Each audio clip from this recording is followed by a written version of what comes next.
तो चलिए सबसे पहले अपने मैथ सिलेबस के बारे में बात कर लेते हैं। हमारे यहाँ पर कुल 15 चैप्टर हैं और जिन्हें हम बारी बारी से पढ़ेंगे। हमारे फर्स्ट चैप्टर का नाम है वास्तविक संख्याएं, रियल नंबर्स। चलिए तो फटाफट इन सब के फॉर्मूले देख लीजिए और वीडियो को स्टॉप करके ना इन्हें उतार लीजिएगा, ठीक है। ओके, हमारे फर्स्ट चैप्टर का नाम है वास्तविक संख्याएं, रियल नंबर। तो फर्स्ट एक्सरसाइज के फर्स्ट चैप्टर पर चलते हैं। इसमें क्वेश्चन नंबर 1 है, निम्नलिखित संख्याओं का एचसीएफ ज्ञात करने के लिए यूक्लिड विभाजन एल्गोरिथम का प्रयोग कीजिए। तो पहला क्वेश्चन है 135 और 225 के बीच एचसीएफ निकालना है। सबसे पहले एचसीएफ देख लेते हैं। एचसीएफ का मतलब होता है में से महत्तम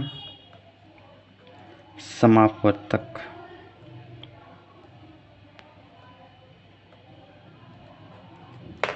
इसका मतलब होता है में से को हम शॉर्ट फॉर्म में बोलते हैं सारों में मौजूद, मतलब जो दोनों को काट सकता हो। अब हमें इसमें एक ऐसी संख्या ढूंढनी है जो दोनों को भाग दे दे, तो वो हम यूक्लिड विभाजन एल्गोरिथम द्वारा निकाल लेंगे। तो देख लीजिए,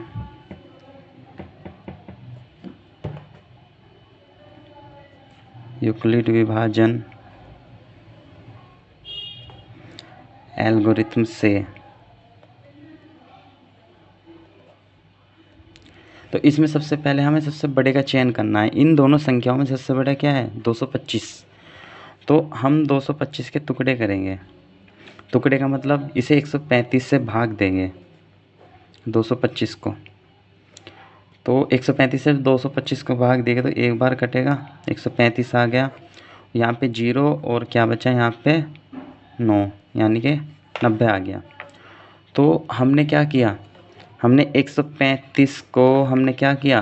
1 से गुना की और जो हमारा शेषफल क्या बचा उसमें शेषफल 90 जोड़ दिया, तो यानी कि 225 के बराबर आ गया। अब हमारे पे दो संख्या बची 135 और 90।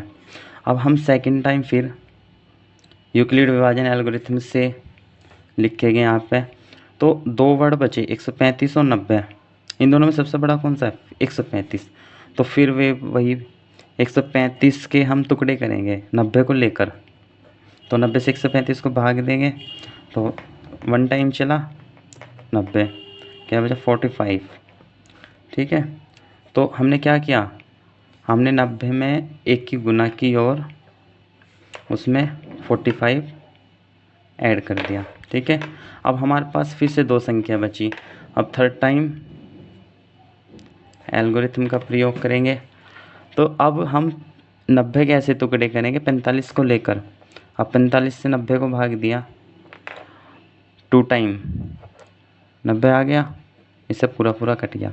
तो हमें प्रोसेसर ही जब तक करना है जब तक कि हमारा यहाँ पे शेषफल क्या आ जाए?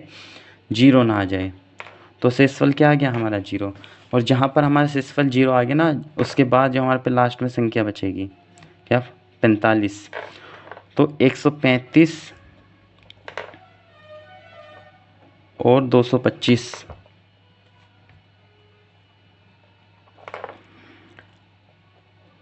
में एचसीएफ जो हम निकाल देते हैं वो कितना आया? 45। ठीक है, 45 का ये मतलब है कि 45 एक ऐसी संख्या है जो 135 और 225 को काटने वाली सबसे बड़ी संख्या है। ठीक है, चलिए तो नेक्स्ट क्वेश्चन पे नज़र डाल देते हैं। इसमें बोल रहा है कि दर्शाइए कि कोई भी धनात्मक विषम पूर्णांक 6q+1 या 6q+3 या 6q+5 के रूप का होता है। अब हम सबसे पहले समझेंगे कि विषम पूर्णांक क्या होते हैं। ठीक है, विषम वे होते हैं जो 2 से नहीं कटते, 2 से नहीं भाग दिया जा सकता, जिन्हें 2 से भाग नहीं दिया जा सकता। और समव्य होते हैं जिन्हें 2 से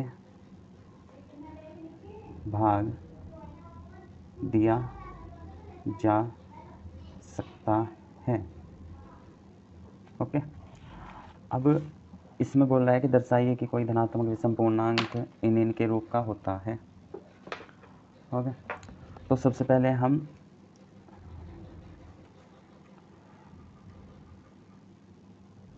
यूक्लिड विभाजन एल्गोरिथम का प्रयोग करेंगे।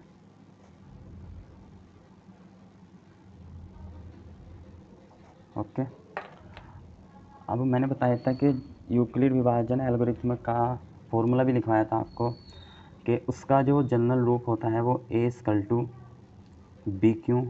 प्लस r के रूप का होता है। ठीक है, अब हमें जो पूर्णांक दे रखे हैं वे a=6q प्लस r के रूप के दे रखे हैं। ठीक है, इसके रूप के दे रखे हैं जहाँ पे 6q प्लस 1, 6q प्लस 3 या 6q प्लस 5 है। ठीक है, अब r क्या है यहाँ पे? r एक रियल नंबर या वास्तविक संख्या बोल सकते हैं, जैसे r = 1 2 3 4 सॉरी 0 भी है 5 6 समथिंग, ऐसे ही अनंत तक सब क्या है? रियल नंबर है। ठीक है, तो एक एक करके इसमें अब r की वैल्यू रखेंगे रियल नंबर की। ओके, अब सबसे पहले रियल नंबर की वैल्यू रखेंगे r = 0। तो फर्स्ट r = 0 रखने पर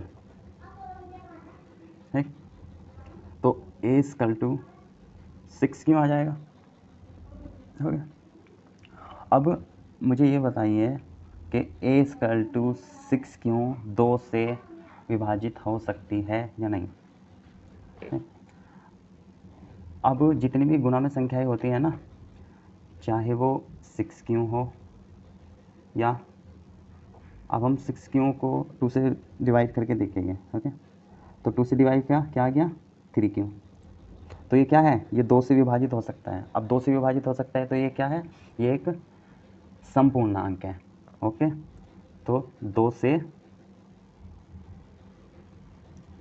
विभाजित है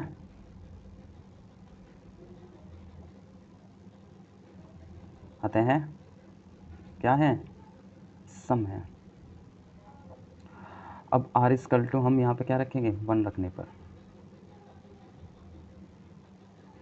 ओके, जब r = 1 रखेंगे तो a = 6q प्लस 1 हो जाएगा।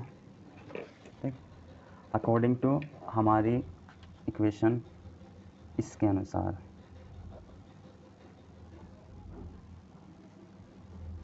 यहाँ पे हमने r की वैल्यू 1 रखी है। ओके, तो अब ये बताइए कि मुझे ये 2 से विभाजित है या नहीं है। अब यहाँ पर 6 तो हमारा 2 से विभाजित हो जाएगा, पर 1 तो नहीं होगा ना 2 से विभाजित, तो ये 2 से विभाजित नहीं है, 2 से विभाजित नहीं है, अतः विषम पूर्णांक है। ओके, ऐसे ही r = 2 रखेंगे। ठीक है, तो a = 6q प्लस 2 आ गया। तो यहाँ पे 6 भी 2 से विभाजित है और 2 भी 2 से विभाजित है, तो ये 2 से विभाजित तो क्या है?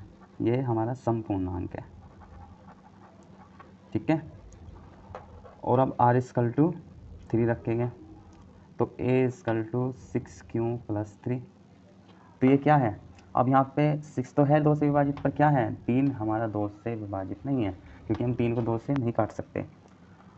तो ये क्या हो गया हमारा? अब जो चीज़ 2 से नहीं कटती वो क्या होती है? वो विषम होती है। ठीक है, तो ये हमारा क्या है? विषम पूर्णांक है।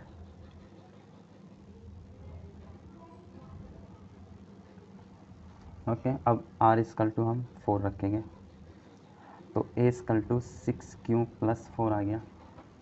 ठीक, अब 6q प्लस 4 आ गया। अब ये तो 2 से विभाजित है, क्योंकि 6 भी 2 से विभाजित है, 4 भी 2 से विभाजित है, तो ये क्या है हमारा? ये समपूर्णांक है। और r = 5 रख के देख लेते हैं, a = 6q प्लस 5। अब a = 6q प्लस 5 हो गया, क्योंकि 6 तो 2 से विभाजित है पर 5 2 से विभाजित नहीं है, तो ये क्या हो गया हमारा? विषम पूर्णांक हो गया।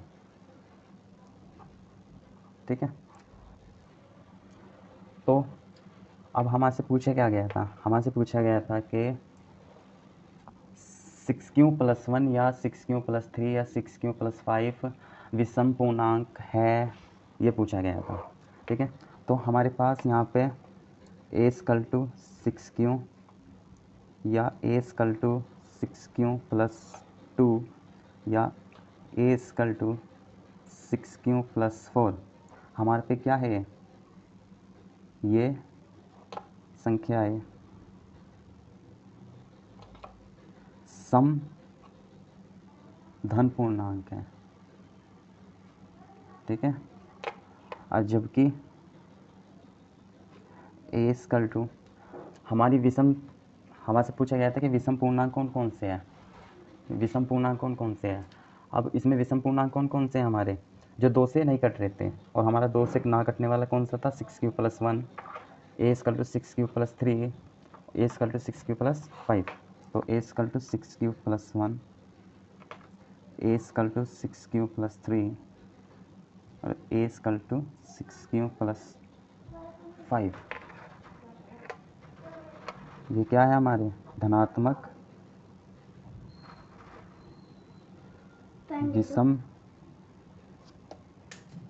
पूर्णांक है। बाकी क्वेश्चन भी इनके जैसे हैं तो वे अपने आप करने की कोशिश करिएगा। ठीक है, ओके।